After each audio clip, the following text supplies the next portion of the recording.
Bila orang kampung pergi periksa dekat tanah kubur, rupanya yang digali tu bukan kubur baru, tapi kubur jenazah yang dikebumikan 3 hari lepas. Diorang terpaksa gali balik nak tengok apa yang jadi dekat jenazah. Lepas digali, jenazah masih elok, cuma ada kain kapan macam dah kena potong. Maknanya memang ada orang buat kerja khianat dan kurafat pada jenazah tu. Akhirnya beberapa orang kampung bertukar jadi James Bond dan Sherlock Holmes.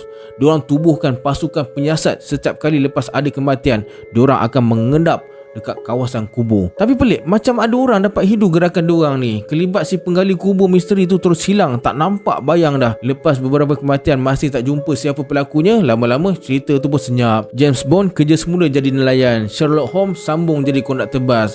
Sampailah satu hari ada satu jenazah baru dikebumikan. Jenazah seorang ibu muda meninggal masa bersalin. Entah kenapa masa tu hati Pak Ajis rasa tak sedap. Selang 3 malam lepas tu, Pak Ajis terjaga dalam pukul 2 pagi. Dia rasa tak sedap hati, terus bangun, periksa satu rumah. Satu-satu bilik anak-anak dia periksa. Semua okey, selamat. Cuma satu bilik dia tak tengok. Bilik anak sulung dia, Salmah dengan laki dia, Kadir. Masa tu diorang panggil Kadir je, belum lagi naik pangkat jadi mamu. Lepas puas periksa satu rumah, semua nampak okey, Pak Ajis masuk ke bilik dia semula, cuba tidur balik. Tapi hati dia tetap rasa tak tenteram. Mata tak boleh pejam, dada berdebar, macam ada benda yang tak kena. Dia bangun semula menuju ke bilik Salmah. Lalu pintu bilik diketuk. Tuk tuk tuk tuk tuk. Salmah? Salmah? Buka pintu ni kejap, Salmah. Tak lama lepas tu pintu bilik terbuka. Salmah keluar dengan muka mamai, mata separuh terbuka. Kenapa ayah? Pak Ajis jenguk ke dalam bilik, mata terus melilau. Kadir tak ada. Mana lelaki kau? Salmah terus buka lampu bilik, tengok katil. Kosong. Dia baru perasan Kadir tak ada. Tak tahu ayah, tapi petang tadi dia ada cakap malam ni dia nak keluar kejap, ada urusan dengan kawan dia. Saya pun tidur awal tadi, tak sedar pun bila dia keluar. Pak Ajis tolak tirai pintu, masuk dalam bilik. Dia periksa sekeliling, cek dekat kabinet kayu, tempat Kadir simpan barang. Tak ada apa-apa yang pelik.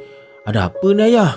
Salmah heran, ayah dia jarang masuk bilik dia sejak dia dah kahwin ni. Walaupun dah kahwin, Salmah dengan Kadir tetap duduk rumah mak ayah dia, sebab dekat dengan tempat kerja Kadir sebagai buruh kapal. Diorang pun belum mampu nak cari rumah sendiri. Gaji Kadir tak banyak mana, jenis ada kerja baru ada gaji, bukan gaji tetap bulan-bulan. Sepanjang duduk menumpang rumah mentua, si Kadir ni tunjuk perangai yang elok je. Kalau korang minat kisah seram macam ni yang bukan sekadar nak takutkan korang, tapi ada jalan cerita berat, ada misteri, ada twist, saya ada share beberapa novel seram dekat bawah video ni. Korang boleh tekan je lihat produk tu. Supportlah sikit penulis tempatan kita.